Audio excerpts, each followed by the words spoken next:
ರಾಜ್ಯಾದ್ಯಂತ ವಾಣಿಜ್ಯ, ಕೈಗಾರಿಕೆ, ಟ್ರಸ್ಟ್, ಆಸ್ಪತ್ರೆ, ಮನರಂಜನಾ ಕೇಂದ್ರ, ಹೋಟೆಲ್ ಸೇರಿದಂತೆ ಮತ್ತಿತರ ಕಡೆ ಕನ್ನಡ ಭಾಷೆಯ ನಾಮಫಲಕ ಕಡ್ಡಾಯವಾಗಿ ಅನುಷ್ಠಾನಗೊಳಿಸುವ ನಿಯಮವನ್ನು ಮುಂದಿನ 15 ದಿನಗಳಿಂದ 1 ತಿಂಗಳೊಳಗಾಗಿ ಜಾರಿ ಮಾಡುವುದಾಗಿ ಕನ್ನಡ ಮತ್ತು ಸಂಸ್ಕೃತಿ ಇಲಾಖೆ ಸಚಿವ ಶಿವರಾಜ್ ತಂಗಡಗಿ ವಿಧಾನ ಪರಿಷತ್ನಲ್ಲಿಂದು ಹೇಳಿದ್ದಾರೆ.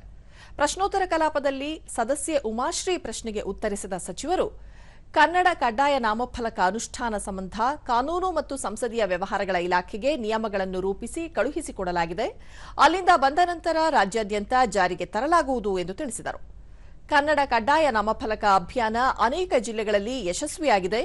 11 ಜಿಲ್ಲೆಗಳಲ್ಲಿ 100ಕ್ಕೆ 100ರಷ್ಟು ಅನುಷ್ಠಾನ, ಕೆಲವು ಜಿಲ್ಲೆಗಳಲ್ಲಿ ಬಹುತೇಕ ಅನುಷ್ಠಾನಗೊಂಡಿದೆ. ರಾಜ್ಯದ ಎಲ್ಲಾ ಜಿಲ್ಲೆಗಳಲ್ಲೂ ಕಡ್ಡಾಯ ಮಾಡಲು ಈ ನಿಯಮವನ್ನು ಜಾರಿಗೆ ತರಲಾಗುತ್ತಿದೆ ಎಂದು ತಿಳಿಸಿದರು.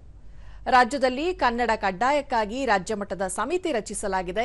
ಜಿಲ್ಲಾ ಮಟ್ಟದಲ್ಲೂ ಇದೇ ಮಾದರಿಯಲ್ಲಿ ಜಿಲ್ಲಾಧಿಕಾರಿಗಳ ನೇತೃತ್ವದಲ್ಲಿ ಸಮಿತಿ ರಚಿಸಲಾಗಿದೆ. ಕನ್ನಡ ಕಡ್ಡಾಯಗೊಳಿಸಬೇಕೆಂಬ ಸರ್ಕಾರದ ನಿಲುವಿನಲ್ಲಿ ರಾಜಿಯಾಗುವ ಪ್ರಶ್ನೆಯೇ ಇಲ್ಲ ಎಂದು ಸ್ಪಷ್ಟಪಡಿಸಿದರು. ಕನ್ನಡ ನಾಮಫಲಕ ಹಾಕದೇ ಇದ್ದರೆ ಮೊದಲ ನಿಯಮ ಉಲ್ಲಂಘನೆಗೆ 5,000 ರೂಪಾಯಿ, ಎರಡನೇ ಬಾರಿ ನಿಯಮ ಉಲ್ಲಂಘನೆಗೆ 10,000 ಹಾಗೂ ಬಳಿಕ ಪ್ರತಿ ನಿಯಮ ಉಲ್ಲಂಘನೆಗೆ 20,000 ರೂಪಾಯಿ ದಂಡ ವಿಧಿಸಲಾಗುವುದು ಎಂದು ಹೇಳಿದರು.